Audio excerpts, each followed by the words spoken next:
早晨啊，咁多位，今日係2月6號星期五啊，嚟到提督馬路天橋望落去呢一邊都冇乜點變啊，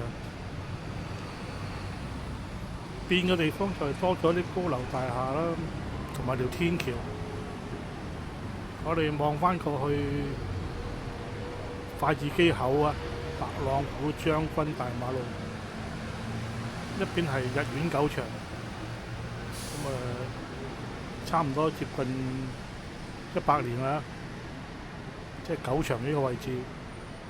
咁近日呢，就有啲聲氣開始動工啦，開始拆啦、維修啦，周圍都落晒水馬開工啦，可能整個運動公園啊、休憩區啊，幾好嘅。終於就有風有雨啦，一齊嚟啦，動工啦！呢邊係澳門唯一嘅，應該係叫唯一嘅木廠啦，舊木廠啦。裏邊仲有龍門架嘅鋸木㗎。當年呢度仲係爛地嘅時候，啲木材抌晒喺水邊，大碌木。以前有好多朋友嚟呢度買木糠啊，木糠都幾多用途嘅，又可以用做貓貓嘅屎盤啦，木糠又可以忠實佢又可以透爐啦，木糠爐啦，點好耐㗎，忠實佢點着佢煮飯煲水。即係隨住附近嘅船廠啊，或者麗都戲院啊式微啦結業啦，咁啊船廠都式微啦，咁仲有好多舊料喺度嘅。啲木擺咁耐，怕唔怕會殘呢？嚇！當年啲老友記話，呢間木廠用龍門架鋸木，甚至用電鑽鋸木都有火花㗎。即係證明當年嗰啲木幾實淨，鋸到出火嘅。呢笪地佢又唔拎出嚟賣啦，賣啊喺高樓大廈賺好多錢啊，好過喺度漚咁多年啦。時間係早上嘅11點啊，咁啊嗰啲旅遊巴啊、自由行嗰只啊、跟團嗰只嗰啲巴嚟呢區食飯都仲未見嘅話，應該開始嚟㗎啦，可能我早咗嚟咯。攤檔就賣少見少啦，差唔多得返1兩檔啊，唔知點解咁少咧。筷子基嘅人口都幾多人㗎住咗，如果個個肯買餸，都有得做㗎。咁啊望埋去真係唔知係咪退休咧？得返1兩檔啊，全部都搬空晒，靜靜地啦。早上買餸時間啊，講下澳門嘅新聞啦。近日即係挨年近晚啦，澳門嘅海關啊、口岸啊都有出現高峰嘅人潮啊，車又唔使講添啦，差唔多叫做逼爆。近日澳門嘅酒店挨年近晚訂房都幾火爆嘅，尤其是可能新酒店會繼續陸續開張啊。以前嘅氹仔新世紀啊，而家就改頭換面啦，大裝修啦。黃金口岸酒店啊，好快脆又同大家見面啦。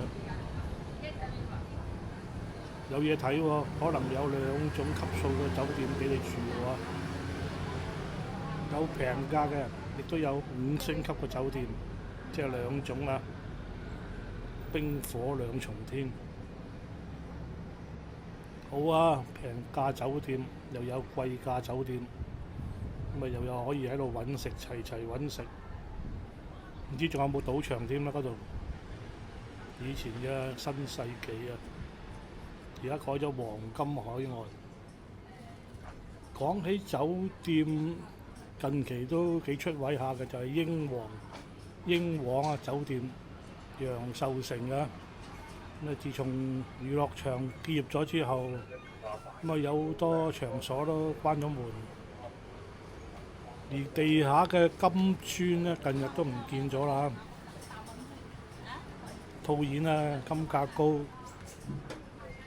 賭場大堂門口啊，應該據報道有78件金磚嘅。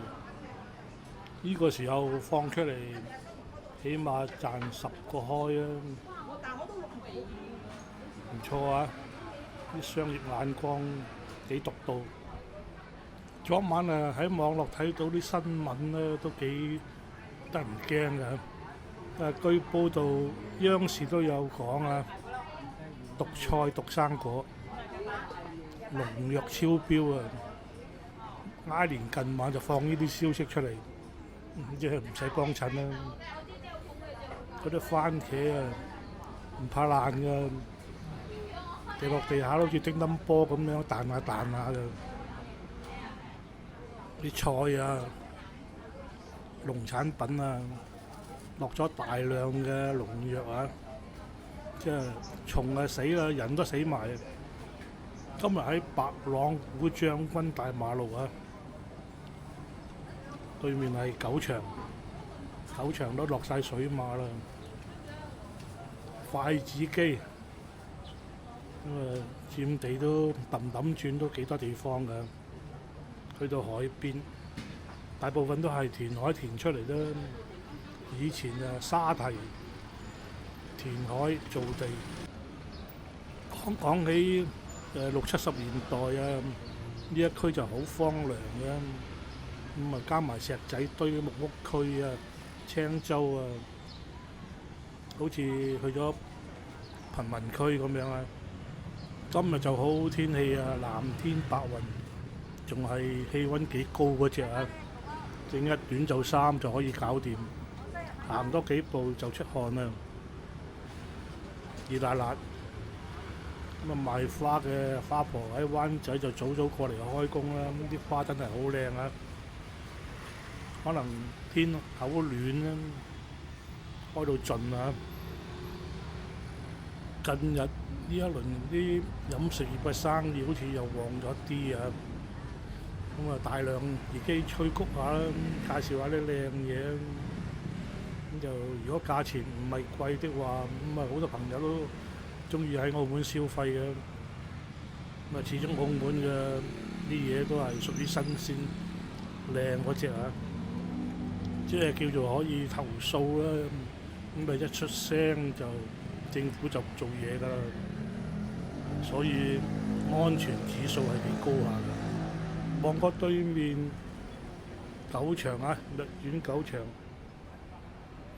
周圍都凍晒雪糕水桶、雪糕馬。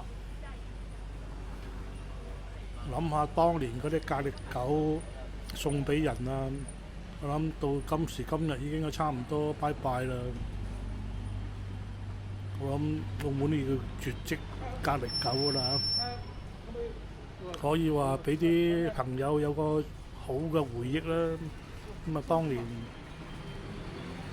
幾蚊雞就可以喺裏邊消磨一個晚上啊。咁啊，呢度嘅地方鋪頭街邊檔，由朝頭早旺到半夜。咁啊，樹頭嗰度仲有好多幫人洗車嘅朋友啊，洗的士啊，洗私家車啊。咁啊，一種係洗車文化，筷子基係最多。尤其是有好多越南嘅朋友啊，咁啊加埋入去一齊洗車，成為一種風氣啊。咁啊，而家好似係咪自己洗翻晒呢啲的士哥哥食自己呢？但近日提過下啲路環氹仔嘅屋邨咧，村巴啊停止營運，咁係咪可以用巴士代替呢？即係俾錢巴士公司開翻條線呢，應該都可以喎。咁就可能旅行社嗰啲屋邨巴士就結業咯。如果有巴士公司經營的話，就應該冇事啦。近日春運啊開始啦，咁啊想起舊日70、80年代返鄉下嘅情況，呢個時候已經開始有人大包細包擔擔挑啊返鄉下噶啦，一早就大包細包截車，一路去到年30晚，啲的士哥哥都有得做啊！而家就咁嘅情況唔見晒啦，兩手揈揈，你只可以買包餅乾糖果過關就 OK 啦。以前真係柴鹽油米擔住過關，一早落街周圍都係返鄉下嘅人潮啊！而家咁嘅場面應該都見唔到啦。望到前邊嘅七仔，哇，好多嘢賣喎，冧山仔冧出嚟，係咪好平啊？望望先。記得行過超市呢，就係曲奇餅222蚊兩盒。超市啊，呢度係單買108.3，108.8個3。幾平喎，七仔啊！仲有10幾日先至係過年啊！咁可能過咗年之後會落到去100蚊一盒都未定。呢度係青洲大馬路，呢度氹氹轉好多屋村啊、屋苑啊。照例呢度就好多人出入㗎啦。返學啊，買餸啊，出嚟食早餐啊，中午啊，但係見到都係疏疏落落啊。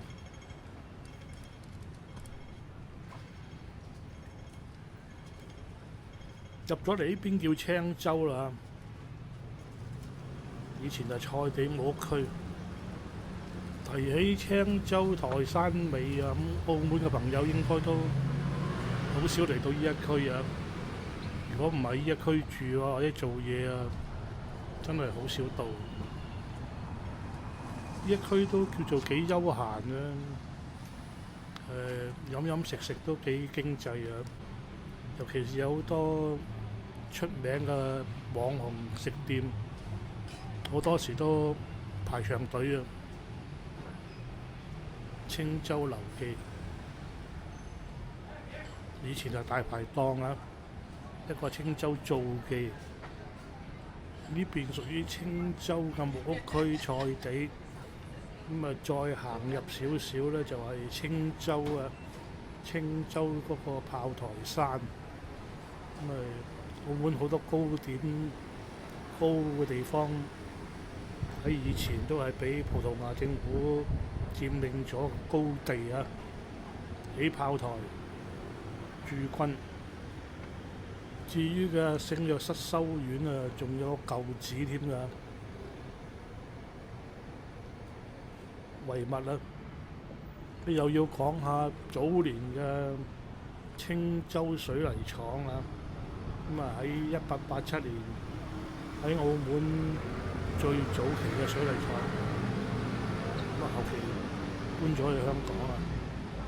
呢邊仲有澳門10景之一，以前嘅青洲煙雨啊，咁啊即係呢個時候啦，雨濛濛啦，即係有霞霧嘅時候，望入呢個山頭嗰度，咁咪就有青洲煙雨啊。聽人講以前仲有黃油蟹出產添啊，鹹淡水交界，黃油蟹啊，青洲嘅。呢邊啊鄰近啊青茂口岸啦，咁都整咗好多巴士喺度啊，巴士總站幾方便嘅呢一區，尤其是喺青茂口岸出嚟。咁啊關閘嗰邊嘅巴士咧就好多都搬咗嚟呢一區啦，即係舊日嘅驗車場對下個山邊嗰度，而家都改咗為巴士站總站啊。好多路線都擺喺呢度㗎啦，所以呢一區好多路線嘅巴士都係喺呢度發出。呢附近呢一區都種咗好多樹啊，咁啊青 BB 幾好啊，對隻眼有益啊。仲有瓦遮頭添。一到早上啊、傍晚啊，呢度都幾擠擁啊。返工、放工、返學、放學，呢邊啊走水就少啲嘅。今日喺度兜個大圈啦，發下噏風啊！近日澳門嘅海關都頻頻出嚟做到嘢啦，咁啊甚至喺北上嘅汽車啊，澳門嘅北區啊，東防行動啊，咁啊執咗好多走私嘅食材，做下嘢啦，食物安全啊！好多時肚痛啊、腸胃炎啊，咁啊都係嗰啲食物唔乾淨、唔清潔，即係可能耐得滯引起啊。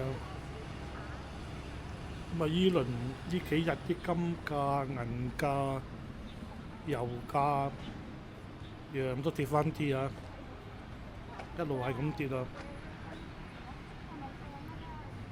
不過都仲係幾高下㗎，睇落去好似樣樣都跌啊！道指啊、香港股票啊、人民幣啊，感覺上周圍都係跌緊啊！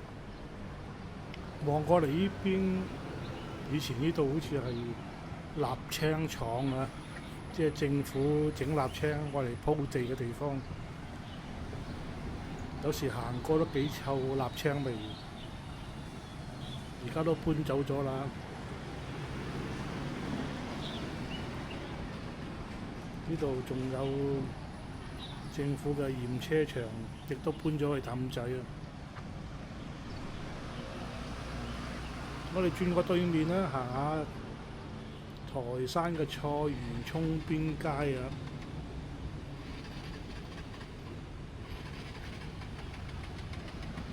涌邊街亦都好多巴士總站，亦都好多政府嘅居屋。我哋由白朗股將軍大馬路轉入嚟，望到五顏六色嘅就係鄭觀應學校啊！提起學校啊，澳門嘅教育局有啲提示啊，全澳嘅中小學小賣部嗰啲個所謂自動嘅小販機禁止賣朱古力成分嘅食品啊，即係朱古力奶啊、維他奶啊、維他朱古力之類，甚至堂食嗰啲即係朱古力糖啊，甚至有朱古力成分都唔俾賣啦。咁有時都幾頭赤㗎。平日已經喺度已經買開食開，雖然就叫佢哋成日都食少啲糖咁啊變相而家學校賣咗魚蛋㗎咯喎，係咪變咗魚蛋賣多咗咧？朱古力真係由細食到大嘅話，即係春節啦，咁連帶性係實有㗎，糖果、朱古力。唔知有冇朱古力嗰啲叫做金幣咧？我嚟封利是嗰隻。呢度好似有65號巴士嘅總站喎，好多路線巴士都停喺度有站。一路行下就發覺仲有好多鋪頭係關咗門，仲未開到業㗎。細細間嘅小食啦、零售店啊，仲係關咗門嘅。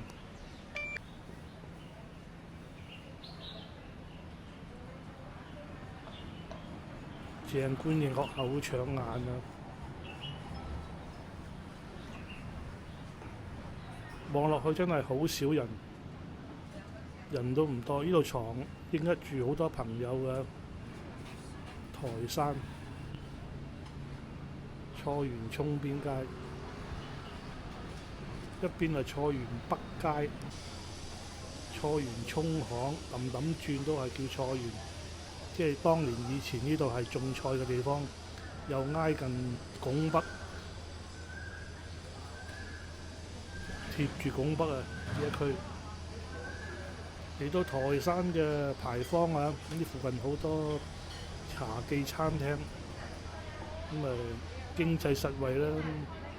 呢度碟頭飯都係賣40啊，咁跟杯咖啡同埋例湯40蚊 OK 喎。周邊都係賣咁嘅價錢啊，套餐。每逢學校放學啊，呢度啲餐廳基本上坐滿嘅，40蚊又搞掂一餐啦。我哋下一集再見。